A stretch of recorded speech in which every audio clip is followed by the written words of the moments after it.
Bonjour et bienvenue dans un nouvel épisode de Podcast Sexiste, le podcast qui parle de genre et d'égalité en Corse. Moi, c'est Audrey Roy et aujourd'hui, nouvel épisode où l'on va parler de grossophobie, de poids et de diététique. Pour cela, je ne suis pas seule, je suis accompagnée de Sophie Ettori, psychologue, Claire Lauré, coach professionnel et personnel, et Axel Gerbron, directeur d'une structure de diététique médicale. Dans cet épisode, vous retrouverez également des témoignages de TCA et de grossophobie. Si vous souhaitez parler de ce que vous avez vécu ou vivez, venez nous parler sur les réseaux sociaux et surtout, n'hésitez pas à vous faire accompagner tant sur de la discrimination ou de l'harcèlement que sur votre poids ou vos troubles du comportement alimentaire. Prendre soin de soi, de sa santé mentale, avec un professionnel de santé ou un coach ne fait pas de nous quelqu'un de faible. Simplement quelqu'un qui a conscience de ses troubles et qui veut aller mieux et plus vite. Commençons l'épisode par la présentation de nos intervenantes et intervenants. Bonne écoute!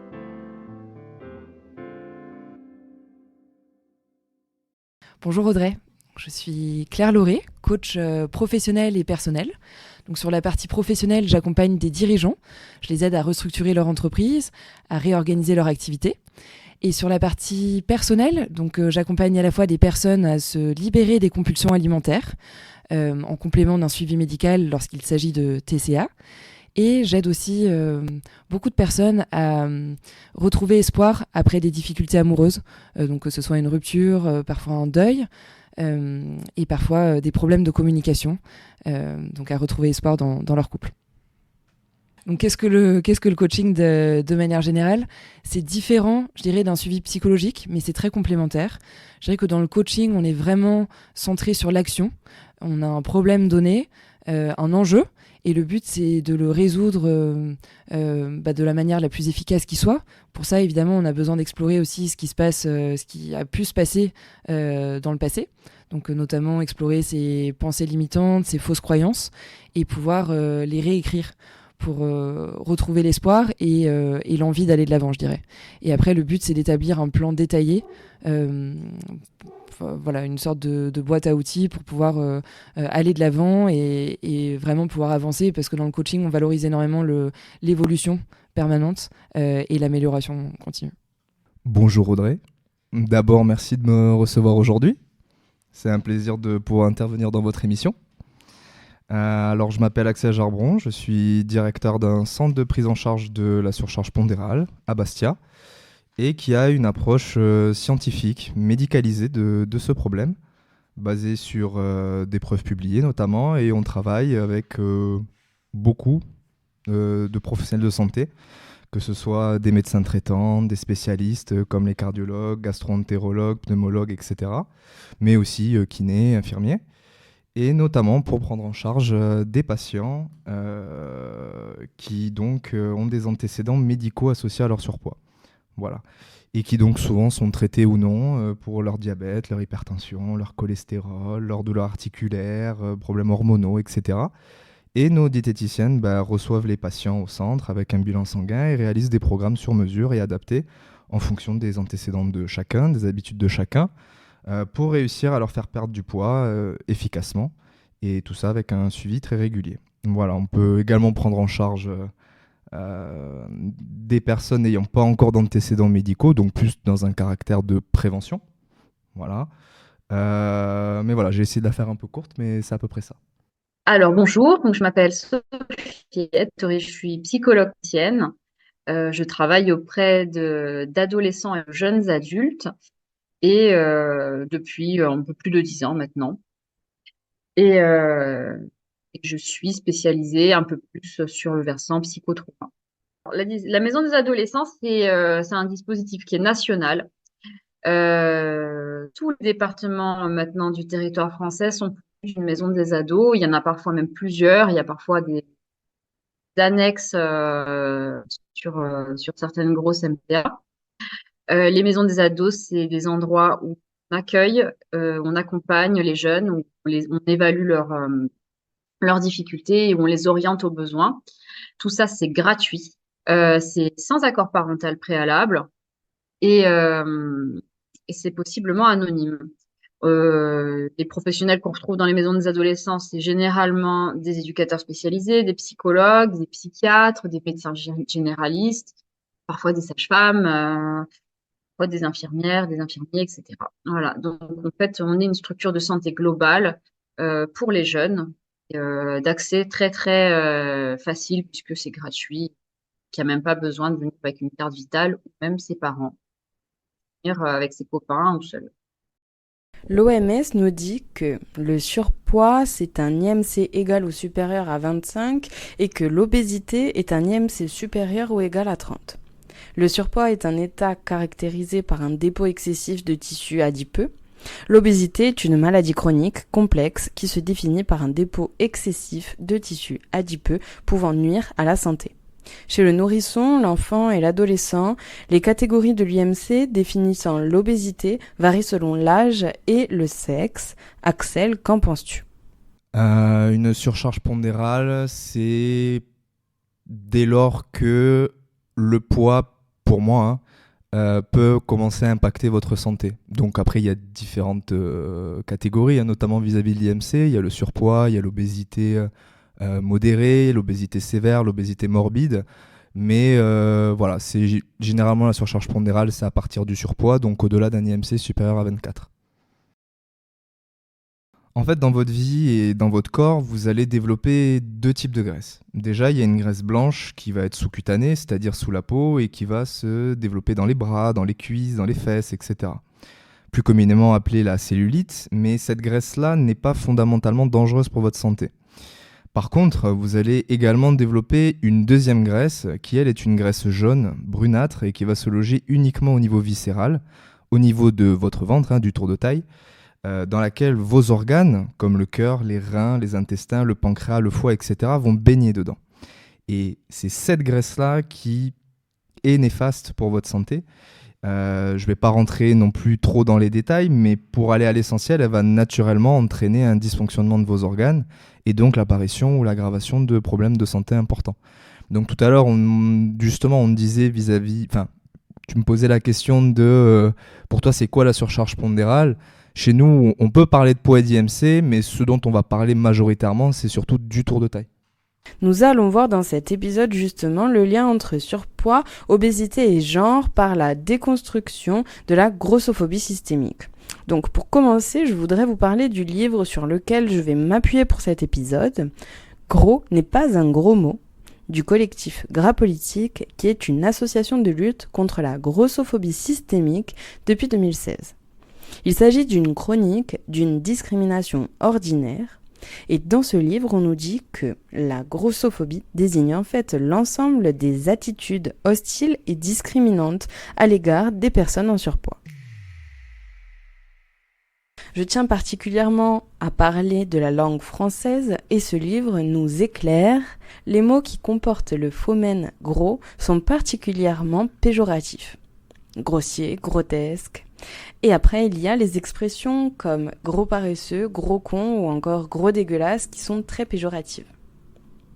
Avec un petit rappel de l'article 225-1 du Code pénal qui nous dit « constitue une discrimination toute distinction opérée entre les personnes physiques sur le fondement de leur apparence physique ».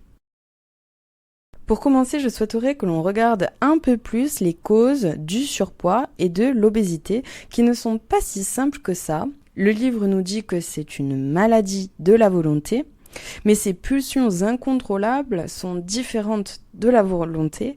En fait, il s'agit de TCA, de troubles du comportement alimentaire. Mais alors, qu'est-ce que les TCA ? Voyons ça avec nos intervenantes. Claire, explique-nous. Alors, qu'est-ce que sont les TCA ? Donc, TCA, ça veut dire troubles du comportement alimentaire. Et ce sont des conditions qui sont psychiatriques et qui se caractérisent par des comportements alimentaires qui sont anormaux. Et qui vont avoir un impact qui est significatif sur la santé à la fois physique, mais aussi émotionnelle et sociale. physiques, c'est-à-dire il peut y avoir des variations de poids, il peut y avoir des conséquences hormonales, et donc des troubles gastro-intestinaux, des problèmes cardiaques. Il y a vraiment donc de lourdes conséquences. Sur la partie émotionnelle, ça va être des sentiments de honte, de culpabilité, on a peur d'en parler. Et sur la partie sociale, ça peut être une certaine forme d'isolement à cause du regard des autres. On a peur de ce regard des autres. On a parfois recours à ces comportements en cachette. Et donc, ça crée un certain décalage social. Et pourquoi j'ai choisi du coup de me spécialiser aussi dans les TCA ? Je dirais que c'est un enjeu personnel. J'ai vécu ça quand j'étais plus jeune, à la fois de l'anorexie puis de la boulimie. Et j'ai réussi à m'en sortir. Et c'est vrai que c'est un cheminement. C'est difficile parce qu'en apparence, tout va bien dans sa vie. Et donc, il y a une certaine culpabilité aussi de se dire pourquoi est-ce que je suis en train finalement de me torturer l'esprit. Mais c'est un vrai chemin avec soi-même, je dirais, à la rencontre de soi-même pour se débarrasser de croyances qui peuvent être néfastes. Sophie ? Oui, alors donc des troubles du comportement alimentaire. Ce sont des troubles qui appartiennent, voilà, qui sont catégorisés dans les troubles mentaux. Ils sont souvent des troubles comorbides. Donc, un TCA tout seul, on ne connaît pas. Un TCA, c'est toujours quelque chose qui accompagne quand même un état de souffrance psychique significatif. Donc, comme je te disais tout à l'heure, très souvent, soit un trouble anxieux, soit un trouble dépressif. Ça vient cacher de la souffrance mentale. Et après, c'est vrai que c'est un trouble qui, dans sa présentation, est assez atypique parce que on n'est plus que sur de la santé mentale, on est sur aussi de la santé somatique. Et ce qui nous amène à devoir penser nos prises en charge dans une interdisciplinarité et surtout pas se dire je vais traiter que la tête ou que le corps. Ça serait une grave erreur parce que justement ça concerne vraiment l'entièreté de la personne et c'est trouble complexe parce que ça amène à mobiliser beaucoup de corps de métier professionnels en santé.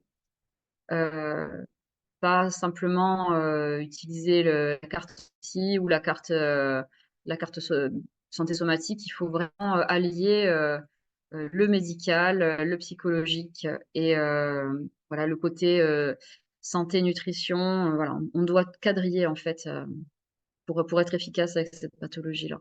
Voilà, les types, on considère qu'il y a 3 grandes catégories de troubles du comportement alimentaire. Donc, il y a l'anorexie, où on va retrouver une restriction alimentaire avec le plus souvent une perte de poids significative derrière, quand on mange plus, hein, forcément.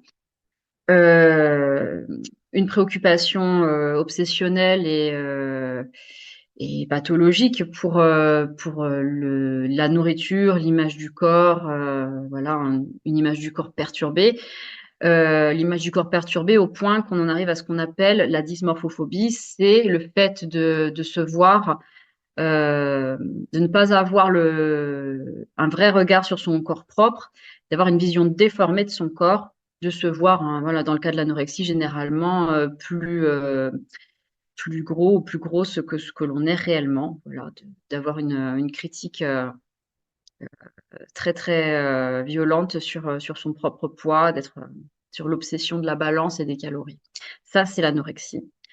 Ensuite, il y a la boulimie. La boulimie, il va y avoir aussi en fait de la restriction alimentaire, mais ça arrive en second temps.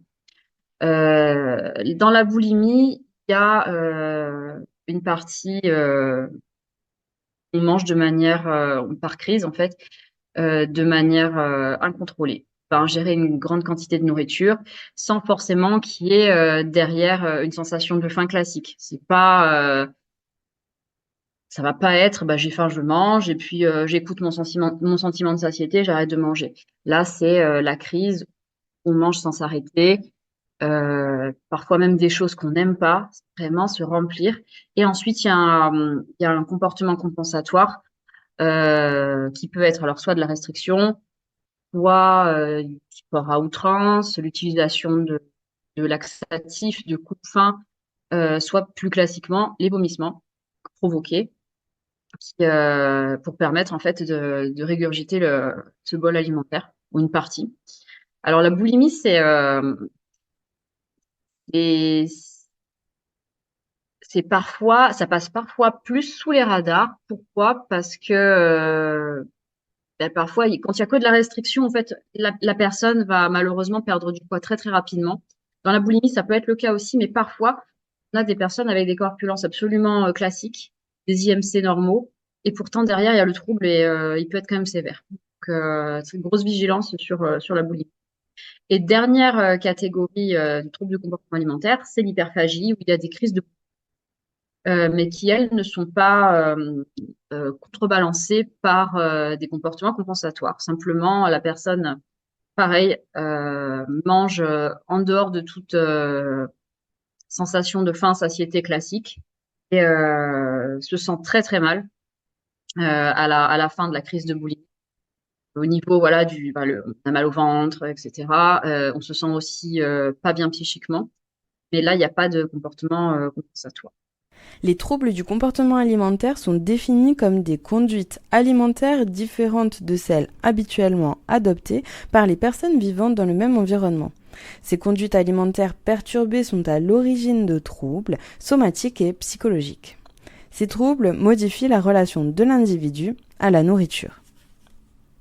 Mais quelles sont les personnes concernées ? Alors souvent, les TCA, ça arrive au moment de l'adolescence, quand le corps est transformé. Après la puberté, c'est vrai que... Et ça touche notamment les femmes, donc c'est vrai que les femmes vont avoir des seins, vont avoir leurs règles, c'est quelque chose qui est nouveau. Ça peut venir aussi du regard des autres, hein. Ça peut être le regard d'un homme sur le corps féminin, parce qu'on découvre, c'est aussi une période où on découvre le désir. Donc des hommes qui aiment les femmes très minces, parfois ça peut effectivement toucher à ça. Ou alors son propre regard sur soi, le fait de se trouver toujours trop grosse, comme tu le disais, donc d'entamer un régime, et puis le fait de dire finalement j'y arrive, ça marche, je peux perdre du poids, j'ai le contrôle sur moi. Il y a une grosse notion de contrôle aussi dans l'anorexie. Et qui effectivement dans la boulimie ça va être l'effet inverse, le balancier qui revient en sens inverse et du coup la perte de contrôle et donc le fait d'ingérer des aliments de manière complètement excessive qui ensuite va conduire à des crises d'hyperphagie avec ou sans vomissement d'ailleurs, mais ça vient vraiment de la perception qu'on a vis-à-vis de soi-même et qu'on a intégré à travers le regard des autres ou à travers son propre regard. Et je dirais qu'il y a aussi un lien psychologique, que ce soit pour l'anorexie ou pour la boulimie, souvent avec les parents. Donc il y a des pistes à aller explorer. Parfois, on a mal vécu des parents trop stricts ou qui avaient une certaine forme d'exigence. Et donc du coup, on s'est mis soi-même la pression pour être perfectionniste, alors que on est toujours insatisfait dans la quête de perfection et il faut plus tendre à l'amélioration que la perfection. Mais c'est toutes ces notions-là qui finalement vont un peu s'en mêler dans la tête et c'est cette quête de perfection qui va faire que en fait on a envie d'un corps parfait aussi, mais c'est difficile à atteindre. Alors les TCA, en fait c'est des pathologies qui débutent très souvent à l'adolescence. Donc en fait c'est pas par le psychotrauma que j'arrive vers ça, c'est plutôt par la clinique du quotidien à travailler avec les jeunes où c'est un trouble qui va émerger entre 14 et on va dire 21 ans, faire une tranche un peu large. Euh, Majoritairement. Après, il y a quand même des présentations qui nous préoccupent plus, qui sont probablement plus graves, où il y a des TCA qui remontent à l'enfance. Ça existe. Donc, en fait, c'est à travers la clinique que moi, je me suis plus familiarisée avec ce trouble, et qui est un trouble dont il faut absolument pas minimiser l'impact, puisqu'on sait que c'est le trouble en santé mentale le plus... alors, la mortalité est la plus importante, en fait. Voilà. C'est un trouble qui tue. En fait, on a tendance à l'oublier. Pas seulement par la comorbidité de la pathologie mentale, hein. Les comorbidités, ça va être les troubles dépressifs, les troubles anxieux, parfois les addictions,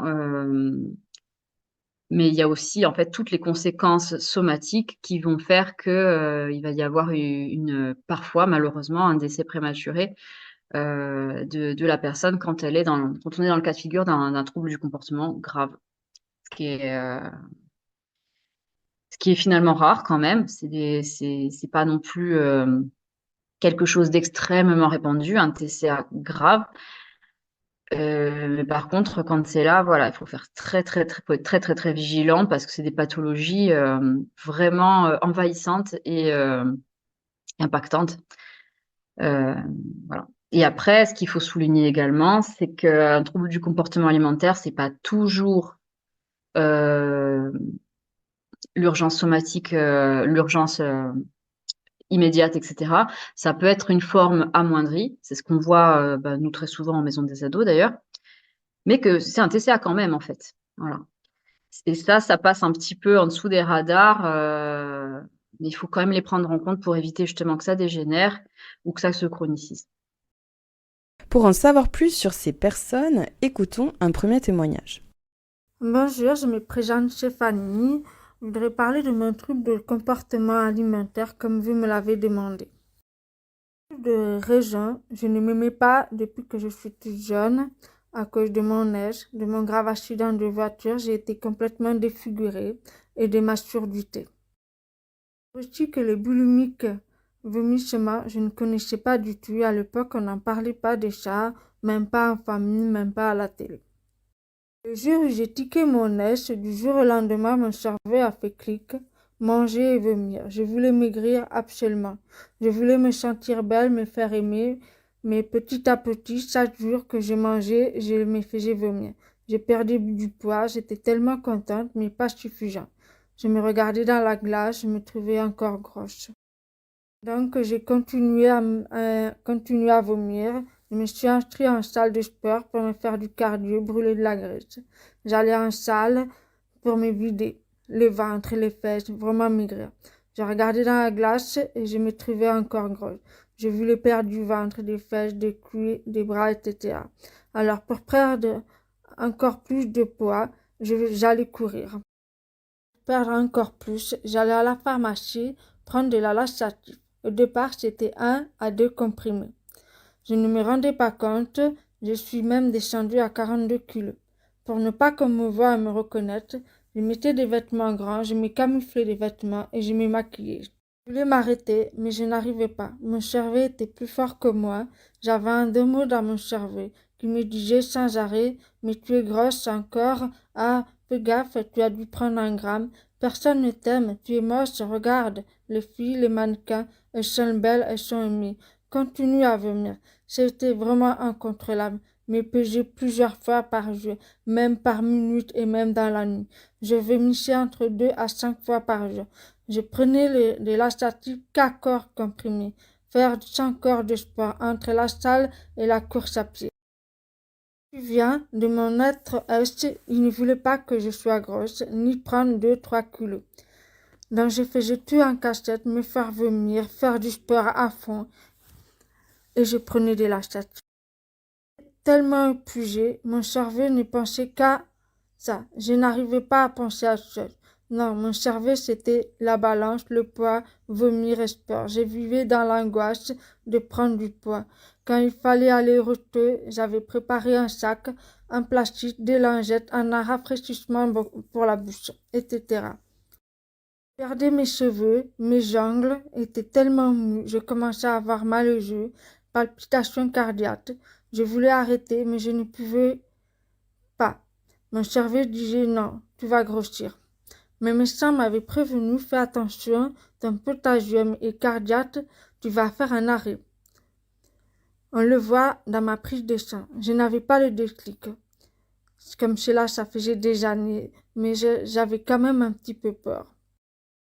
Du jour en avril 2022, j'ai eu le Covid. Mon poumon droit a été touché, mais mon cœur a fallu lâcher. Là, j'ai eu vraiment peur. Mes médecins m'avaient déjà prévenu. Il a fallu que je cherche un médecin spécialiste du trouble de comportement alimentaire. Mais encore, il n'y avait rien. J'ai fait appel à un médecin de la trouble de comportement alimentaire à l'hôpital de...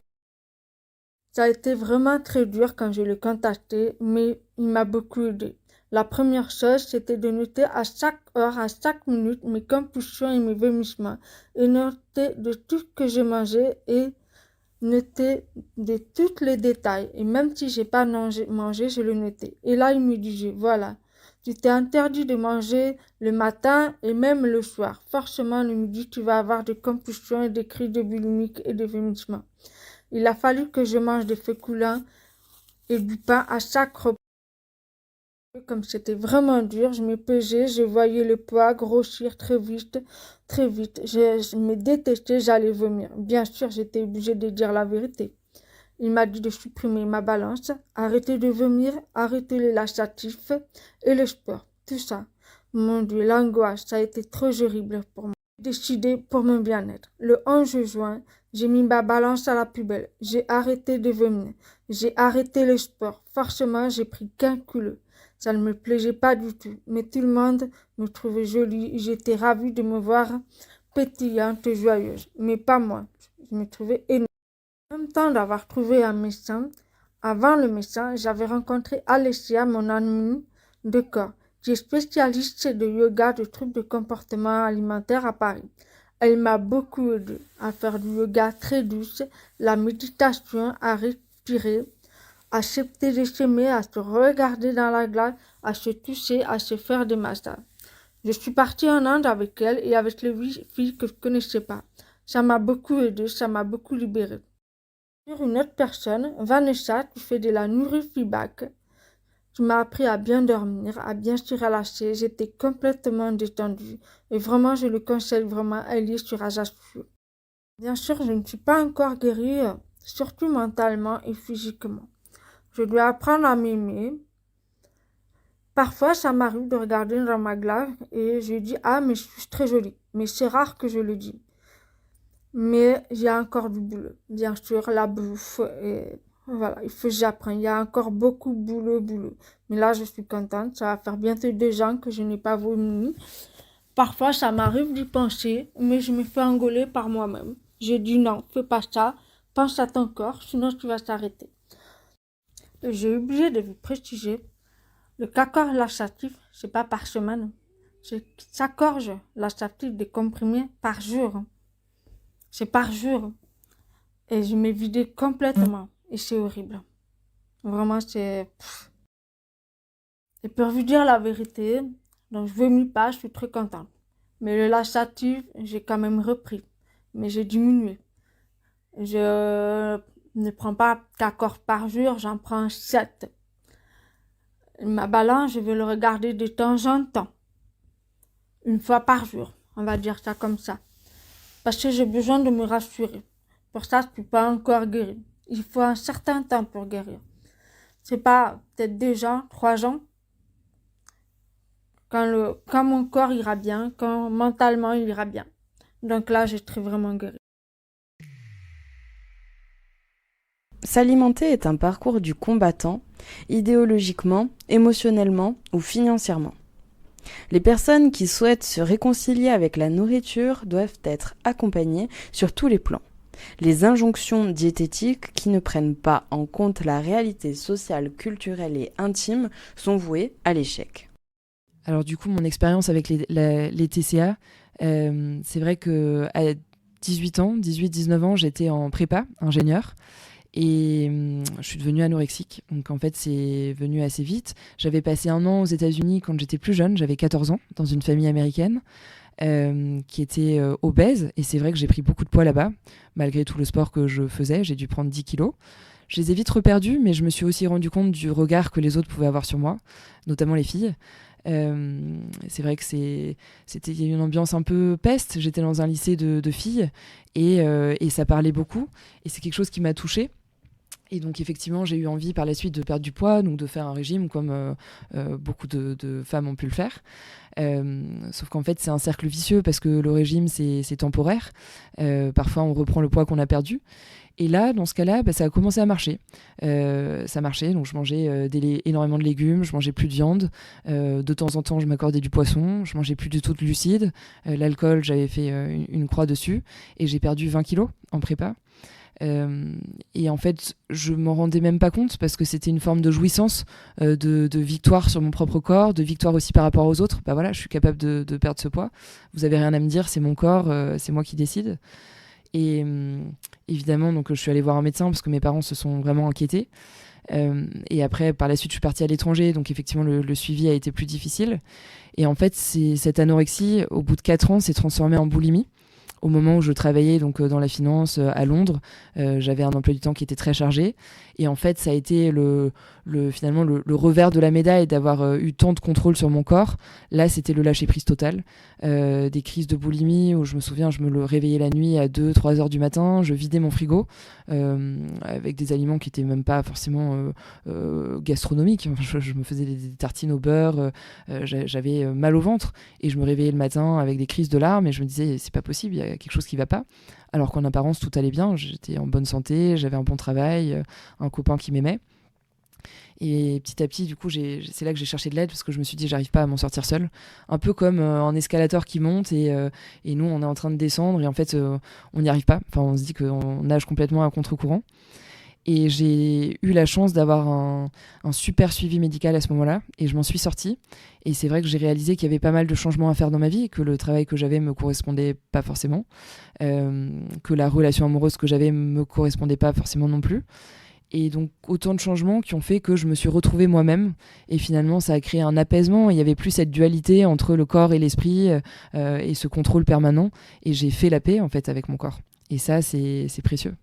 Ouais, c'est vrai que j'en avais même pas conscience en fait des besoins qui étaient pas complets, donc ça a été un travail déjà d'observation et puis un travail au quotidien finalement de me dire bon bah ok, cette situation je l'ai mal vécue, qu'est-ce que ça a touché en moi, bah oui mais finalement là c'est un état de ras-le-bol donc il faut que je fasse quelque chose pour aller de l'avant. C'est vrai que souvent quand les gens se plaignent je dis toujours bah voilà, soit vous acceptez la situation avec les défauts qu'elle contient, soit vous cherchez à changer quelque chose pour que ça aille mieux. Et j'ai essayé de l'appliquer à moi-même aussi, de ne pas me complaire dans un état où finalement, effectivement, j'avais un bon salaire, tout en apparence allait bien, mais j'étais vide de sens. Et c'est ça qui m'a manqué effectivement pour avancer. Donc je me suis nourrie de choses qui ont fait du bien à mon esprit, à mon intellect. Et du coup, j'ai plus besoin de finalement nourrir frénétiquement mon corps. Comment tu les identifies, toi, Sophie? Comment tu accompagnes ces personnes qui ont des TCA? Alors, déjà pour le côté, on va dire, détection précoce, en maison des ados ou dans, je pense, n'importe quelle autre structure de santé mentale où on reçoit des jeunes. Le côté alimentation, ça fait partie de nos grilles quand on reçoit les ados les premiers temps. On va toujours questionner l'alimentation parce que c'est au même titre que est-ce que tu dors bien, est-ce que ça va bien avec papa, maman, est-ce que comment tu te sens, nana. En fait, bah, ça fait partie de ce dont on va creuser. Voilà, on va creuser le côté alimentation pour justement s'assurer que niveau alimentation, ça se passe bien. Euh, Après, effectivement, des fois, au début d'une prise en charge, ça va, et puis il y a des choses qui dérapent ensuite. Ça peut déraper très souvent avec un simple régime. Il faut faire attention quand un ado vous annonce qu'il fait déjà, qui est déjà 50 kilos et qui va faire un régime. Bon, il faut faire super gaffe. Mettre des garde-fous et être très vigilant. Faire de la psychoéducation, expliquer comment fonctionne le corps, comment est-ce que aussi peuvent s'enclencher des mécanismes mentaux qui peuvent conduire au TCA. Donc ça, voilà, c'est ce on peut faire un peu pour repérer, pour baliser, pour faire en sorte que un trouble du comportement alimentaire soit repéré rapidement s'il y en a un, ou soit endigué rapidement. Est-ce que ça peut durer toute la vie? Est-ce que ça, parce il existe une rémission, etc. Alors oui, la rémission, elle existe avec les troubles du comportement alimentaire. Elle est quand même assez. Alors ça dépend si on voit le verre à moitié vide, à moitié plein. 50% des personnes qui présentent un TCA significatif, assez grave, vont s'en remettre. La plupart du temps, quand même, il va falloir une prise en charge. Il ne faut pas penser que ça se fait tout seul. même s'il y a des gens qui ont pu, voilà, au cours de leur parcours, trouver des réponses ailleurs que dans le système médical. Mais quand même, ce qu'on préconise, c'est des accompagnements intenses, importants. Il y a quand même une portion de personnes qui vont se stabiliser sur quelque chose de résiduel. C'est-à-dire qu'on n'est plus du tout dans la zone rouge, mais les comportements, en fait, ils sont quand même à bas bruit. Ils peuvent revenir un peu de temps en temps et la personne, elle contrôle, elle a quand même une forme de mainmise sur sa pathologie. Elle sait que c'est une pathologie. Donc ça, c'est environ 20% des cas. Dans 20 autres pourcents des cas, ça va partir sur quelque chose de chronique, hein. Malheureusement, la maladie, elle va rester en état aigu, important, en tout cas significatif pour altérer la vie de la personne. Ça, c'est 20 autres pourcents. Malheureusement, dans 10% des cas, c'est le décès, puisque il peut y avoir de telles conséquences en fait sur le corps, la personne au niveau, voilà, il peut y avoir des problématiques cardiaques, métaboliques, etc. Et puis c'est aussi une pathologie où malheureusement il y a beaucoup de tentatives de suicide puisqu'il y a énormément de souffrance psychique derrière, et ça c'est la moitié des décès dus à un TCA, ce sont des tentatives, enfin ce sont des suicides malheureusement. C'est une pathologie qu'on considère comme étant très grave santé. Alors déjà, nous, à la maison des adolescents, si c'est un TCA grave, on ne va pas pouvoir le prendre en charge au sein de la maison des ados. On va passer le relais très souvent au secteur psychiatrique, pédopsychiatrique. Parce que voilà, ça nécessite un arsenal un peu plus important. Les prises en charge, elles sont toujours pluridisciplinaires. Donc, elles incluent le versant psychologique, le versant médical, le versant psychiatrique, le versant santé-nutrition, et ce qu'on aime bien faire quand on a des patients jeunes et qui est pertinent et qui marche bien, mais alors il faut le faire avec vraiment une grande délicatesse, pas que ça soit pris comme une forme de trahison par l'ado, on implique la famille. Il faut vraiment impliquer le système entier. Voilà, ça, c'est les prises en charge. Après, en maison des adolescents, on accompagne des troubles du comportement alimentaire plus légers qui peuvent être, voilà, qui mettent pas la santé immédiate du ou de la jeune en danger. Donc je dirais le coaching, c'est en parallèle évidemment d'un suivi médical lorsqu'il s'agit de troubles du comportement alimentaire. Mais c'est important parce que c'est souvent tabou, on en parle assez peu. Comme je disais tout à l'heure, on a honte, on se sent coupable. Et le fait d'avoir une oreille attentive et une personne comme un coach qui permet aussi de pointer du doigt les comportements dans la vie quotidienne qui vont ou qui vont moins bien, ça aide à aller de l'avant. Et je dirais du coup le coaching, ça s'articule en 3 phases. La première phase, c'est une phase d'observation. Je conseille souvent donc, à mes coachés de prendre un papier et de noter à chaque fois qu'il y a des compulsions qui arrivent. Donc à quel moment de la journée ça arrive, qu'est-ce que je mange au moment où je craque, quels sont les aliments, est-ce que c'est plutôt sucré, salé, voilà, et qu'est-ce que je ressens à ce moment-là. Et donc de faire cette phase d'observation, en général ça dure 2-3 semaines. Et puis petit à petit, il y a des schémas qui vont apparaître. Et donc ça, c'est la deuxième phase. Le but, c'est de comprendre les éléments déclencheurs. Souvent, c'est une source émotionnelle. Ça peut être de l'ennui, du stress, de la fatigue, de la colère, de la tristesse.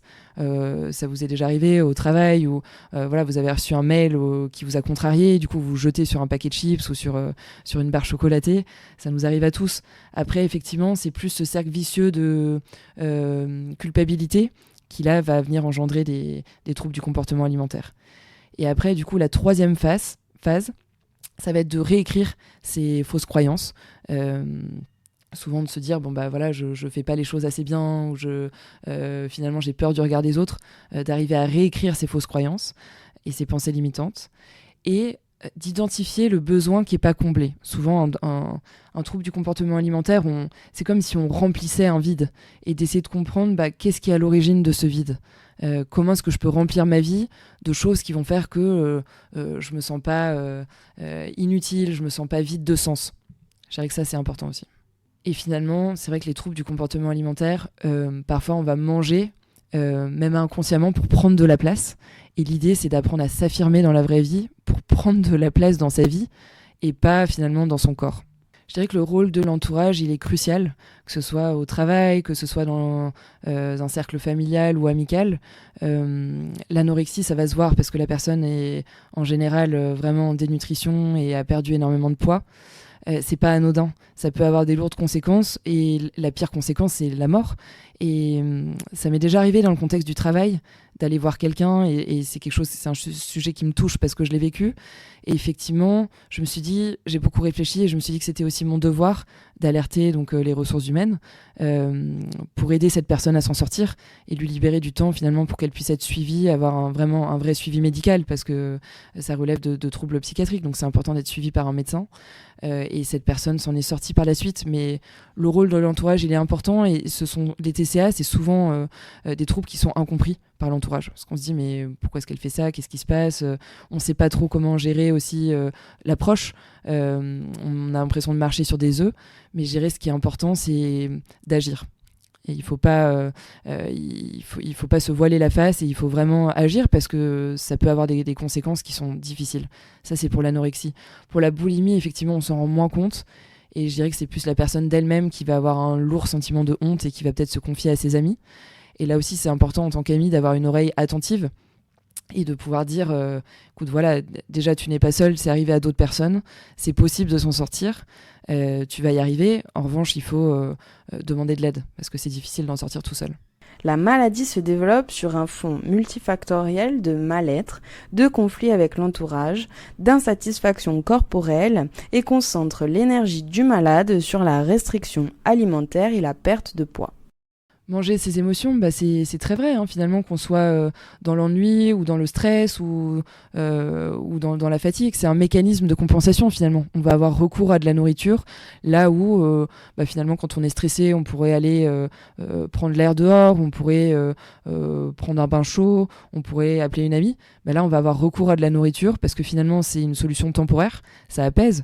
Le sucre, c'est parfois plus fort que la drogue en termes d'addiction. Et donc, on va avoir cette sérotonine qui est libérée et qui fait qu'on se sent bien, mais c'est provisoire parce que les émotions, elles reviennent. Donc effectivement, ça vient de là, le fait de manger ses émotions. Et c'est pour ça qu'en coaching, on apprend à utiliser d'autres moyens de compensation pour gérer ses émotions, sans les manger. Alors ça peut être, c'est propre à chacun, hein, et finalement la bonne méthode, c'est celle qui fonctionne pour une personne.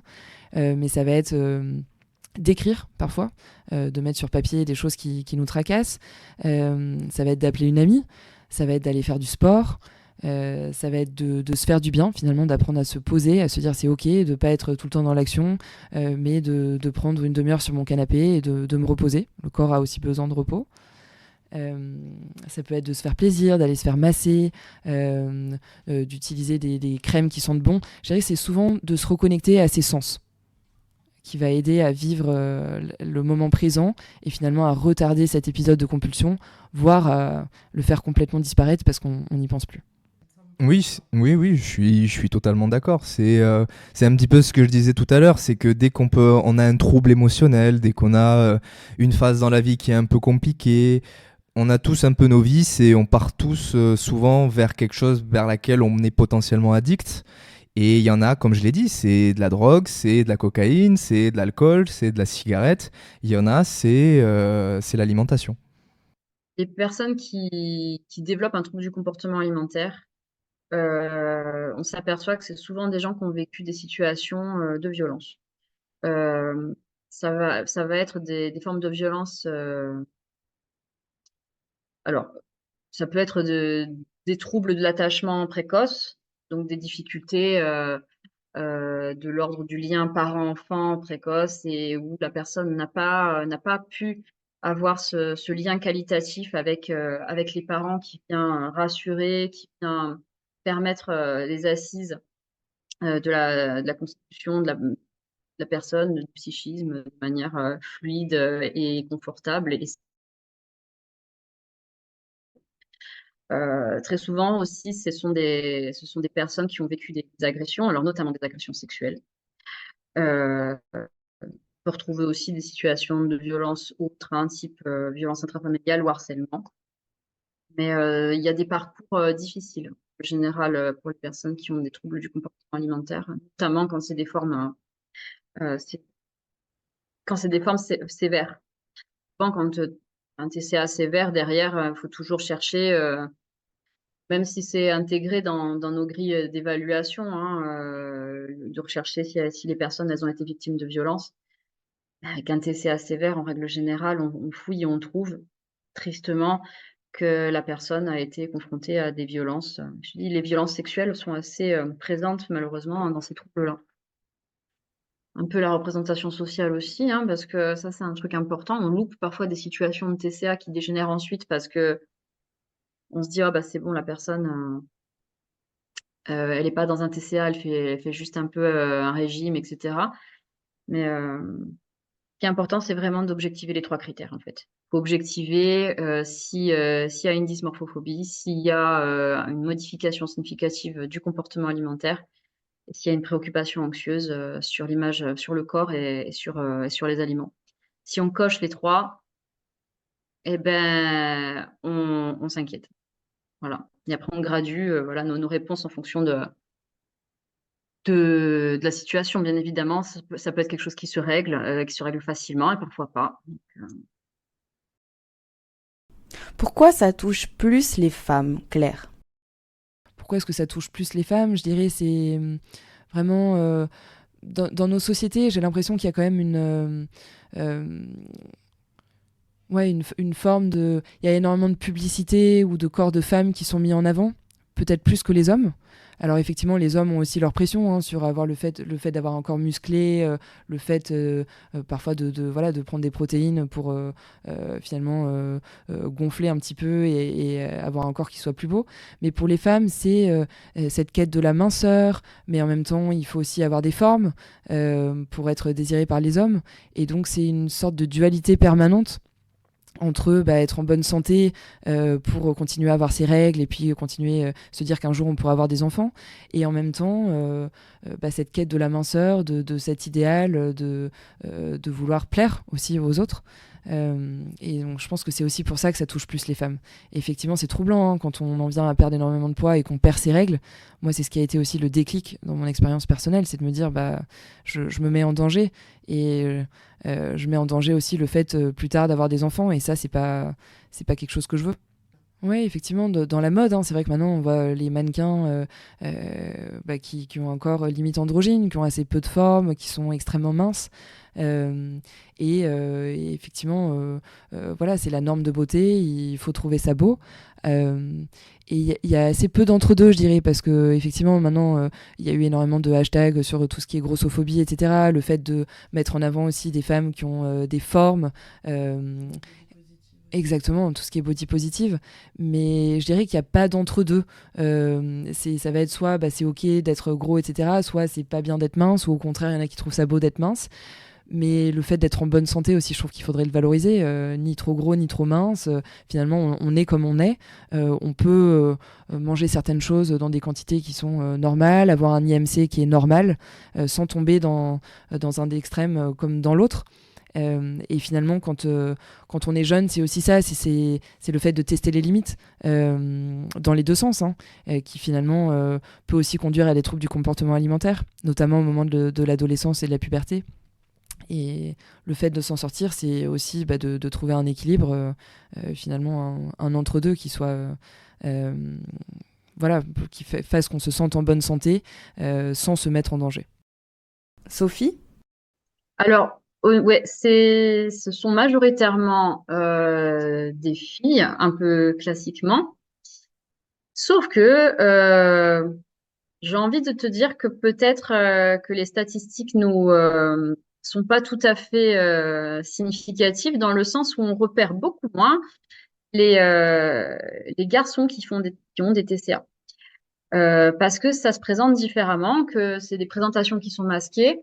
et peut-être même qu'elles sont intégrées socialement et que donc on se questionne même pas sur le truc de dire bah ça, on est dans le champ de la pathologie.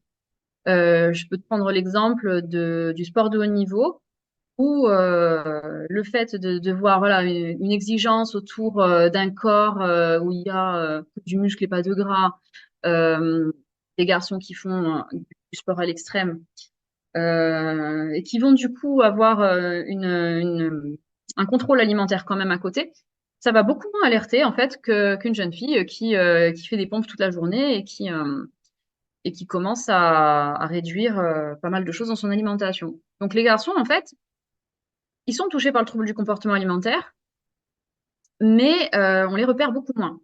Voilà. Il faut pas oublier les garçons là-dessus. Après, c'est vrai que dans les statistiques, les filles ressortent énormément. Je serais incapable de te donner, je pense, une vraie photographie. Je ne crois pas qu'on ait une vraie photographie parce qu'on passe à côté de pas mal de situations chez les garçons. Ça se manifeste exactement de la même manière que les filles, en fait. Et c'est là où il faut penser ces interrogatoires cliniques de manière complètement non genrée, parce que c'est plus pertinent comme ça. C'est, tu vas t'apercevoir qu'il y a une préoccupation anxieuse, anormale sur le corps. Euh, Peut-être que les garçons, ils ont moins tendance à verbaliser le fait qu'ils sont dans la restriction alimentaire, que là, ils ont commencé un régime, etc. Les filles, comme c'est enfin, depuis la nuit des temps, en la une de Marie-Claire, qu'il faut faire des régimes au mois d'avril et de mai, c'est bon, elles n'ont pas trop peur de dire qu'elles font des régimes. Les garçons, ils sont un peu plus, ils masquent plus en fait. Donc il faut peut-être aller plus les chercher. Euh,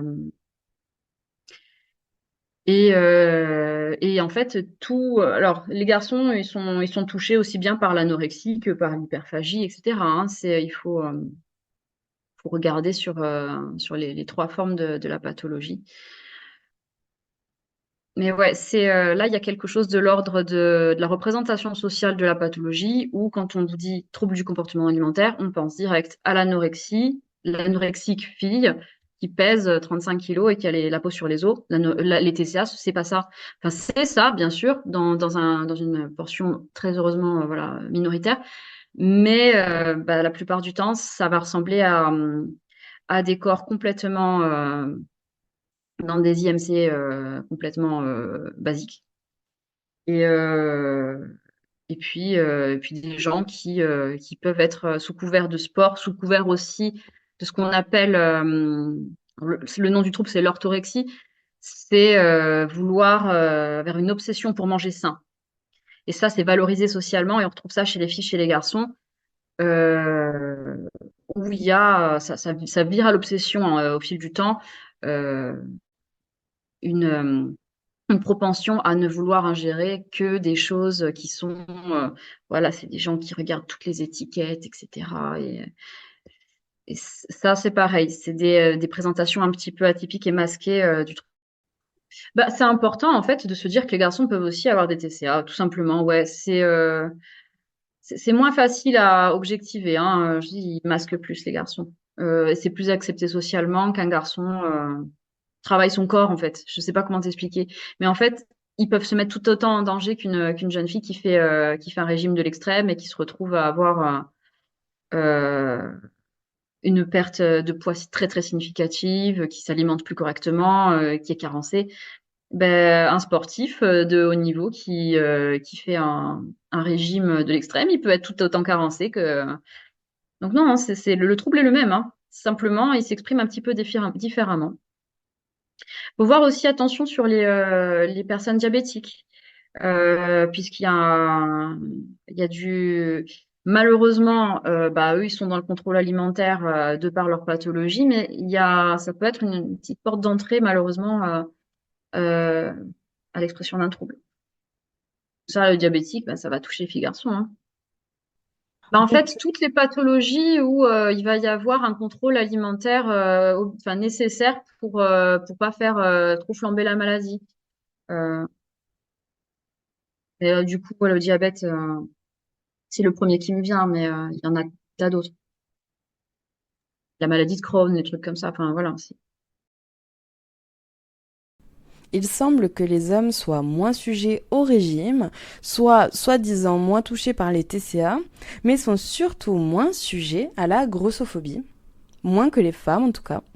Un homme en obésité massive sera aussi discriminé qu'une femme, mais de manière moins frontale. On reste sur l'idée genrée qu'un homme se respecte, alors qu'on peut tout dire à une femme. Pour parler un peu plus de genre et de grossophobie, nous allons écouter un nouveau témoignage d'une femme. Aucun homme, en effet, n'a jamais témoigné sur un quelconque sujet. Il faut savoir que moi, j'ai toujours été en surpoids. J'étais une enfant en surpoids et ça n'a jamais changé dans ma vie. J'ai eu une période très courte où j'avais un poids qui était considéré comme normal. Et là, aujourd'hui, je suis passé de surpoids à obésité morbide en ayant pris 30 kilos en un peu plus de quelques années. Et il faut savoir que j'ai été longtemps complexé par mon poids, euh, particulièrement pendant la période où j'étais entre guillemets juste en surpoids.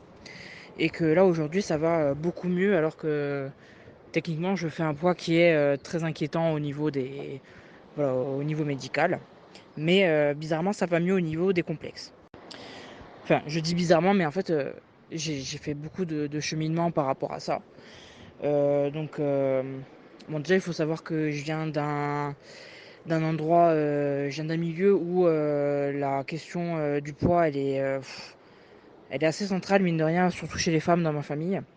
Je viens d'une famille où on est tous au moins en surpoids, particulièrement du côté de ma mère chez les femmes, au moins en surpoids, et où on est aussi on vient d'un milieu assez modeste. Et en fait, forcément, quand tu viens d'un milieu assez modeste, il y a deux choses qui jouent.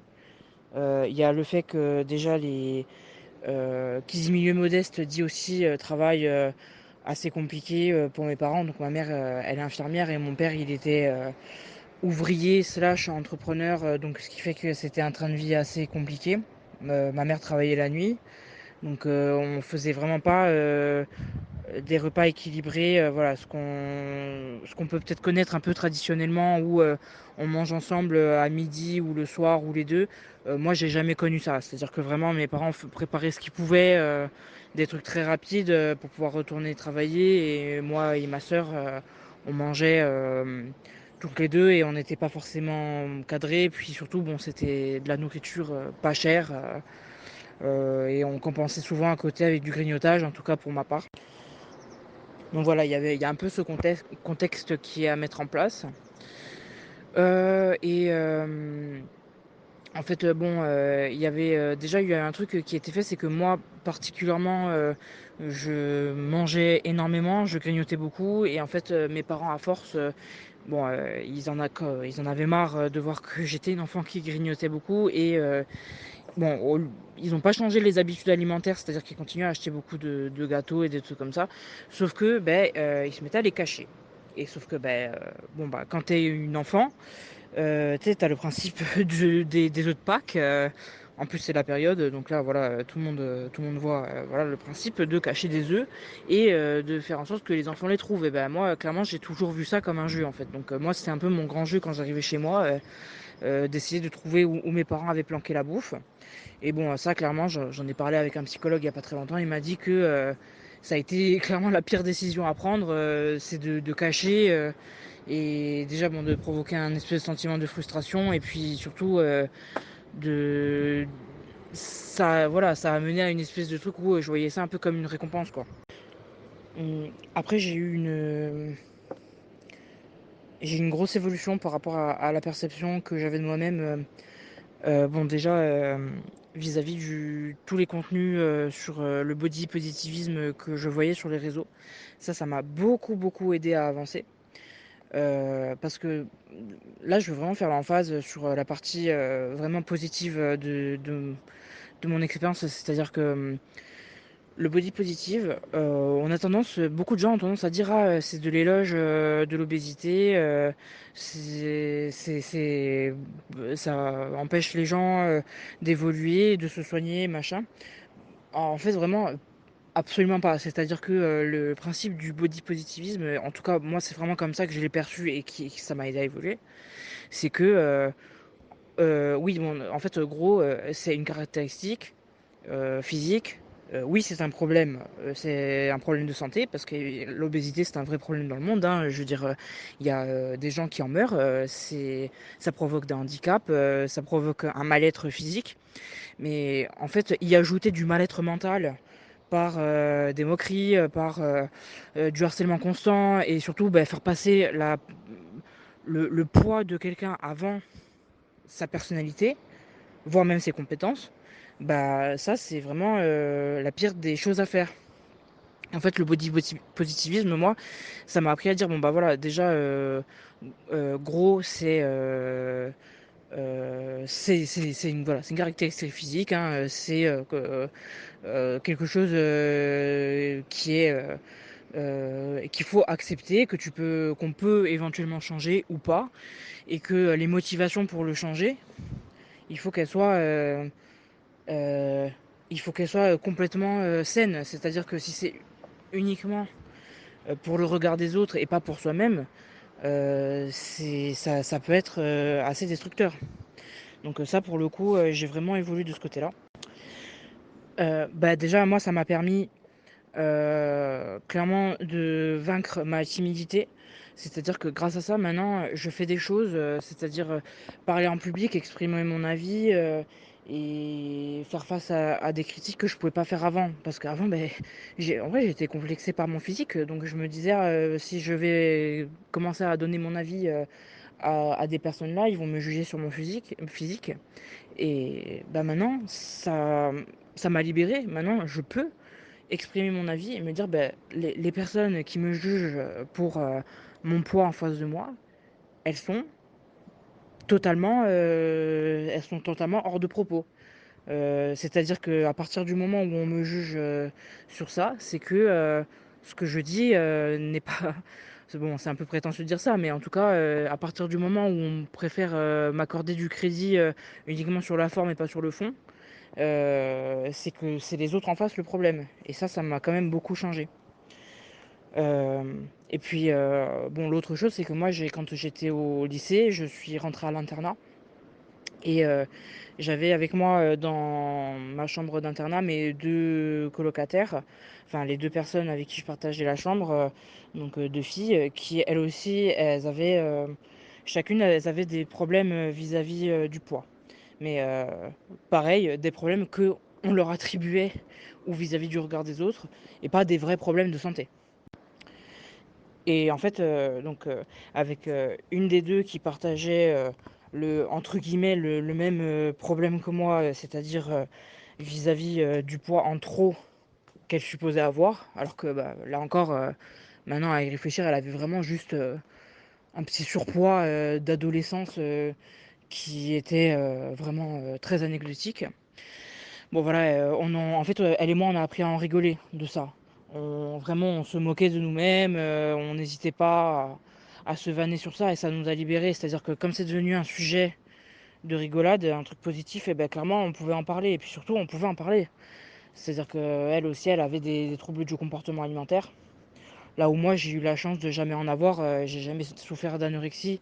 Bon, j'ai souffert un peu de boulimie, de trucs autour de trop manger, machin, mais ça n'a jamais été pathologique. Et elle, pour le coup, elle se faisait vomir tous les soirs. Donc, je pense qu'elle a fini par beaucoup plus accepter son corps, en partie parce qu'on en discutait toutes les deux.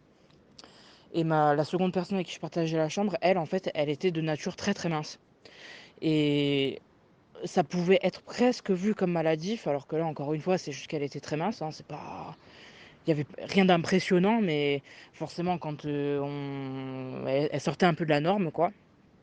Et elle aussi, elle se prenait, mine de rien, énormément de remarques, de moqueries, là où presque moi, on m'en faisait plus, parce que c'était beaucoup plus commun de voir une personne de mon physique qu'une personne qui était mince, comme elle, naturellement.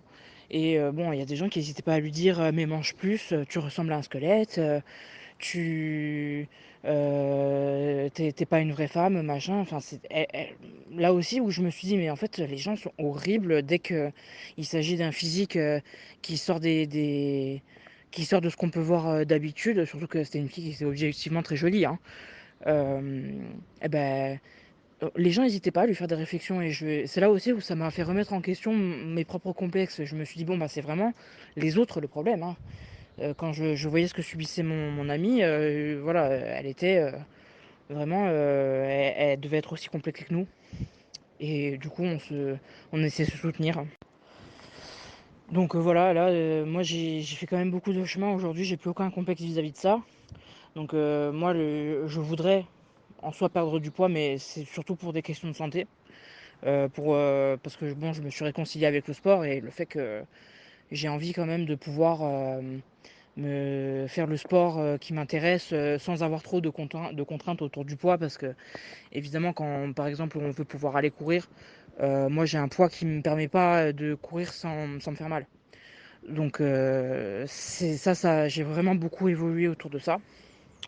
Mais j'oublierai jamais enfin, j'ai eu quand même des réflexions assez traumatiques de gens qui acceptaient parfaitement qu'il y ait une discrimination envers les personnes obèses. Euh, Sachant que même à l'époque où je faisais un poids tout à fait correct, enfin tout à fait correct, qui sortait à peine de la norme.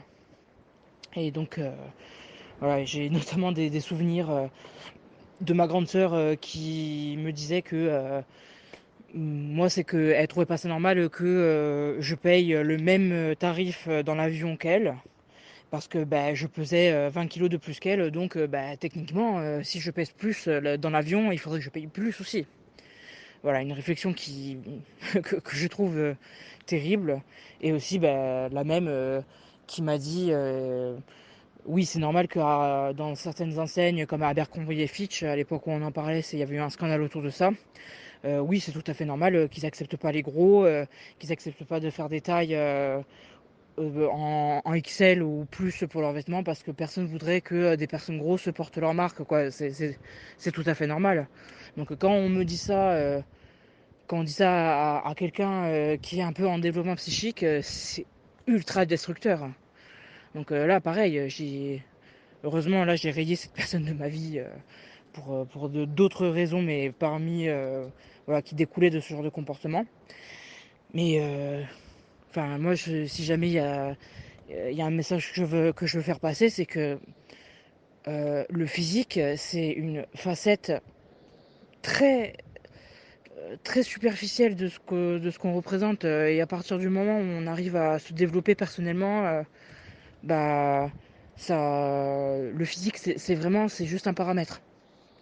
Donc évidemment, il y a les paramètres de santé à prendre en compte, hein, parce que personne n'a envie d'être malade. Et quand même, l'obésité, bon là pour le coup, ça reste assez handicapant, ça peut faire souffrir.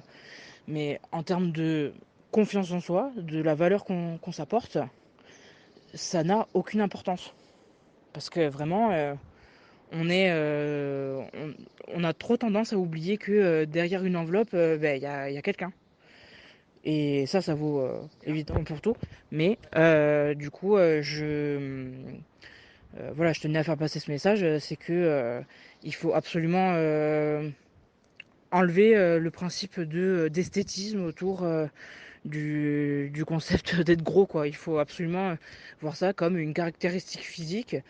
C'est ni beau ni moche. C'est ce que la personne en fait qui compte, et si elle a envie d'en rien faire, ça ne regarde qu'elle. Dans le livre de Gras Politique, nous pouvons y lire les problèmes pour les hommes, particulièrement en raison d'une supposée virilité absente derrière un poids. Discrimination de genre ici uniquement pour les hommes. Mais comment affirmer sa masculinité lorsque l'obésité donne une poitrine ou que la graisse fait disparaître une partie de votre pénis dans votre pubis? Chaque genre possède ses propres spécificités à la grossophobie.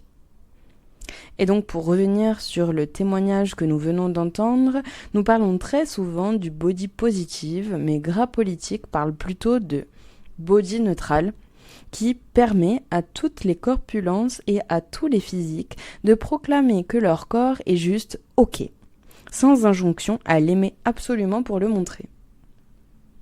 De plus, on a entendu cette aberration sur la place prise dans un avion qui est supérieure à une personne sans surpoids qui justifierait un prix à payer plus important. Ce sont des témoignages dans d'autres podcasts que j'ai énormément entendus aussi. Alors que si les personnes grosses apprennent dès leur plus jeune âge à ne pas prendre de place, les discriminations grossophobes se chargent de leur rappeler le volume qu'elles prennent.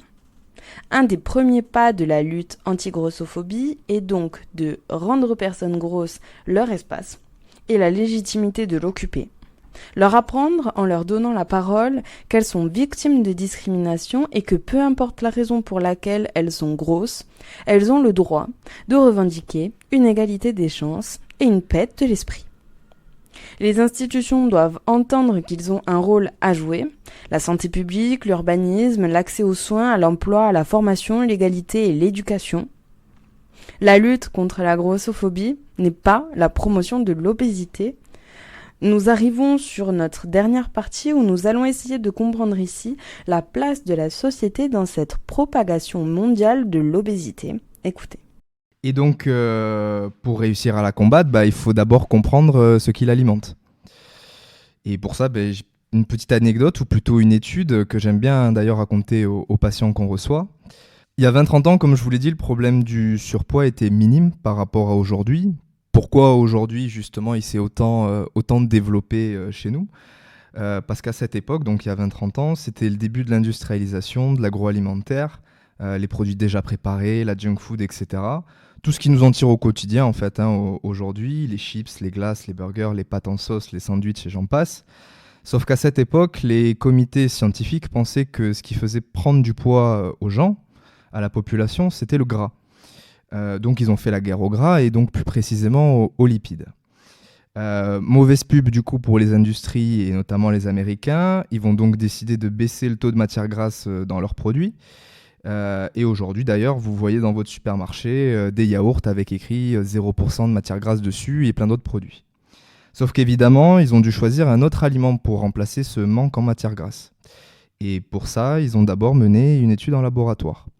Et en fait, ce qu'ils ont fait, c'est qu'ils ont pris un bac dans un laboratoire, ils ont mis des souris dedans, et ils ont mis un bol de nourriture de souris pour souris enrichi en cocaïne, et le même bol, mais enrichi en sucre. Pendant une semaine, ils ont forcé les souris à manger les deux bols. La semaine suivante, ils mènent le même bac, les mêmes bols, donc dans les mêmes conditions, avec les mêmes souris, sauf que là, ils laissent faire. Et toute la semaine, les souris se sont ravagées sur la nourriture enrichie en sucre. Donc, conclusion de l'expérience pour les Américains, le sucre, c'est une drogue encore plus addictive que la cocaïne. Et donc aujourd'hui, quand vous allez acheter un paquet de chips en vous disant « je mange salé », en réalité, vous consommez autant de sucre que dans un paquet de biscuits au chocolat. Quand vous allez acheter une soupe dans le commerce en vous disant que ce sera bon pour vous, en réalité, ils mettent aujourd'hui autant de sucre dedans que dans une bouteille de coca. Donc en fait, le sucre aujourd'hui, il est caché absolument partout.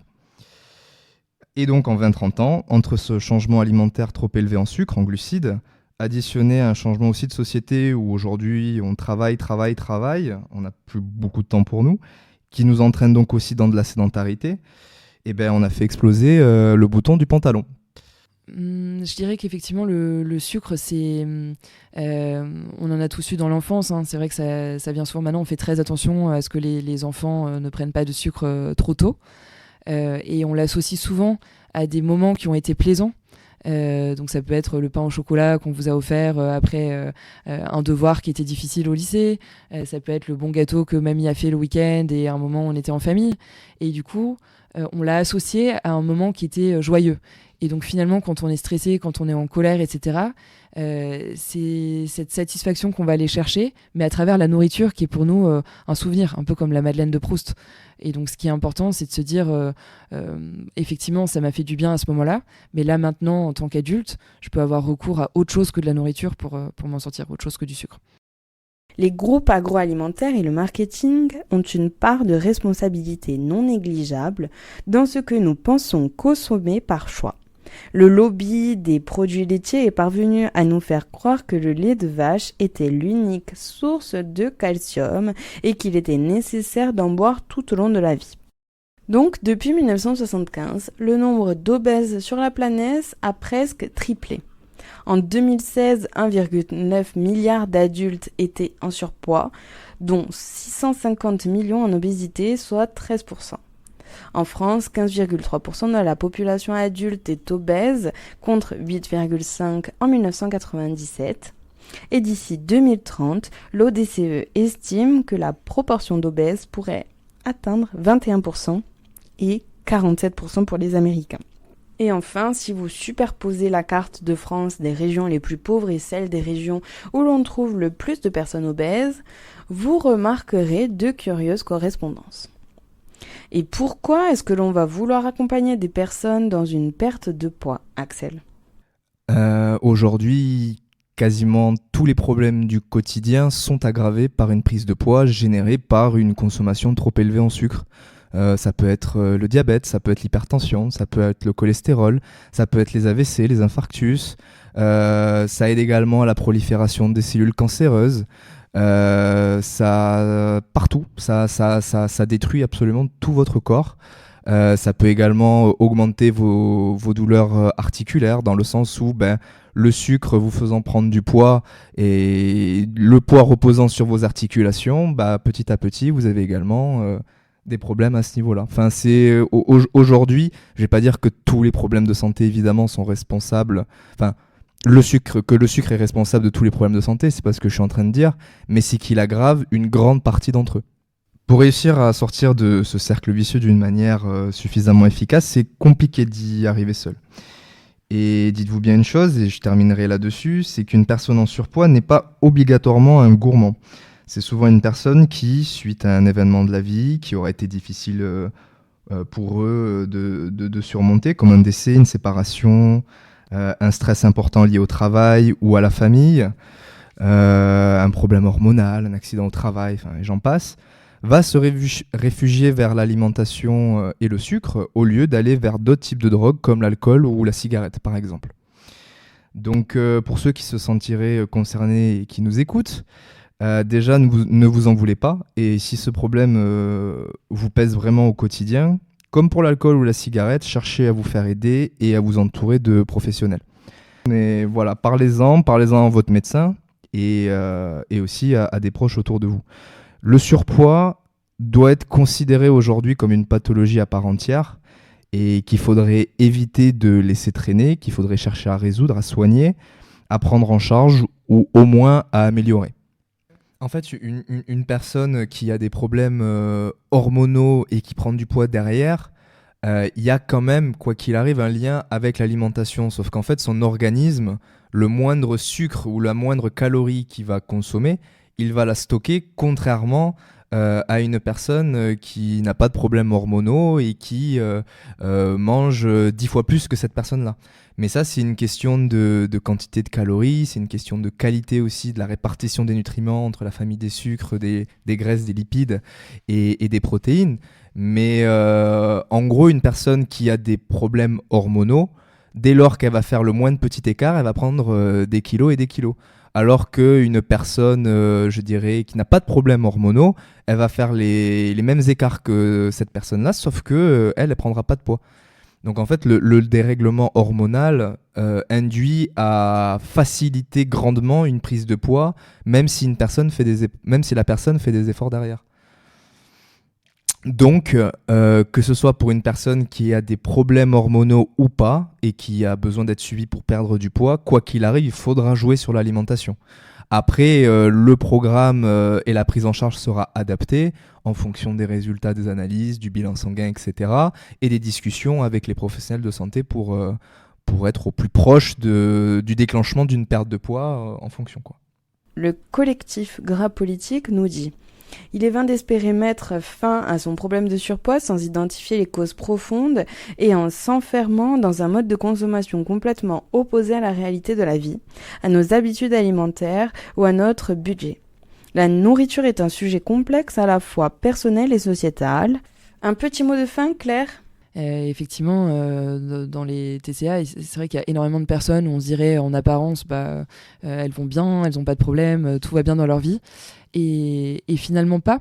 Finalement pas, donc c'est pour ça que c'est important d'être à l'écoute et d'être toujours une oreille attentive quand vous avez un ami, un collègue qui va pas bien, de pouvoir être là.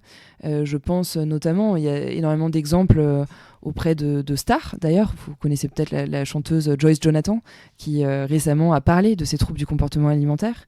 Lily Depp aussi a souffert d'anorexie pendant un certain temps.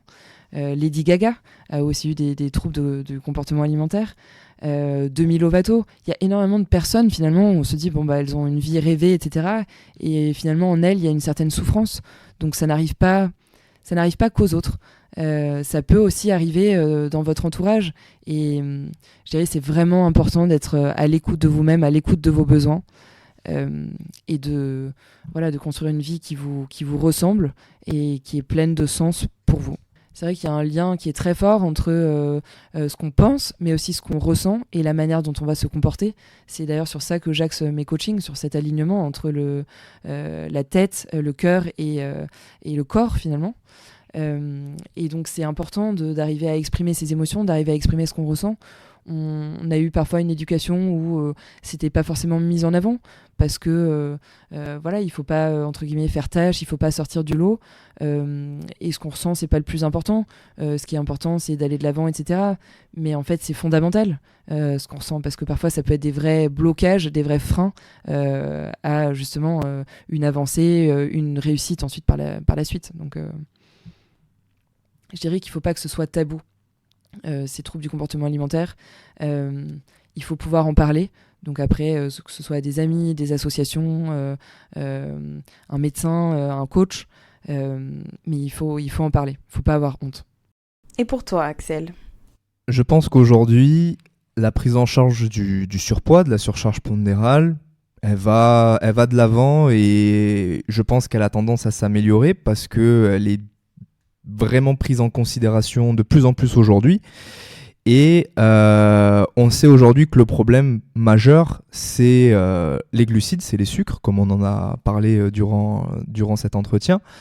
Et les études montrent justement que lorsqu'on arrive à suffisamment diminuer les sucres, les glucides, on perd suffisamment de poids et surtout de la graisse viscérale au niveau du tour de taille. Et donc, et ça c'est quand même une chose quand même vachement positive et motivante pour les années à venir, c'est que des patients qui étaient diabétiques depuis des années ou qui étaient hypertendus ou qui avaient une apnée du sommeil, qui étaient traités pour, que les médecins, malgré 10 cachets, avaient du mal à équilibrer, suite à une diminution justement des glucides dans leur alimentation, ont perdu du poids suffisamment. Et aujourd'hui, certains d'entre eux ne sont plus du tout diabétiques, ne sont plus du tout hypertendus, ne sont plus appareillés pour leur apnée du sommeil. Aujourd'hui, on sait que c'est un caractère qui est réversible. Donc, au niveau de la santé, c'est quand même vachement motivant, rassurant pour les années à venir.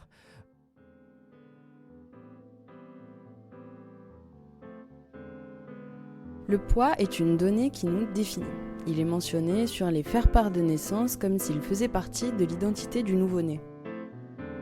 La grossophobie est une discrimination protéiforme qui impacte tous les domaines de la vie des personnes grosses. La grossophobie ne fait pas maigrir, le surpoids est un problème bien plus complexe que ce que l'on veut bien nous présenter et l'obésité est une problématique mondiale qui ne va pas disparaître demain. Lutter contre la grossophobie, ce n'est pas promouvoir l'obésité. Nous ne luttons pas pour vous faire grossir.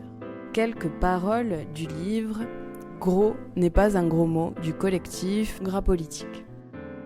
Un grand merci à nos intervenantes et intervenants pour leur temps et leur partage de connaissances. Merci aux personnes qui ont fait preuve de beaucoup de courage à témoigner. Et merci à vous de nous écouter et d'être toujours au rendez-vous pour ces sorties mensuelles. Si vous souhaitez parler de stigmatisation, de grossophobie ou même de harcèlement ou de violence, n'hésitez pas à venir en message privé sur Instagram à Podcast ou Sexy. Et puis mettez une petite note, abonnez-vous et partagez cet épisode, ça nous aide énormément. À bientôt pour un nouvel épisode.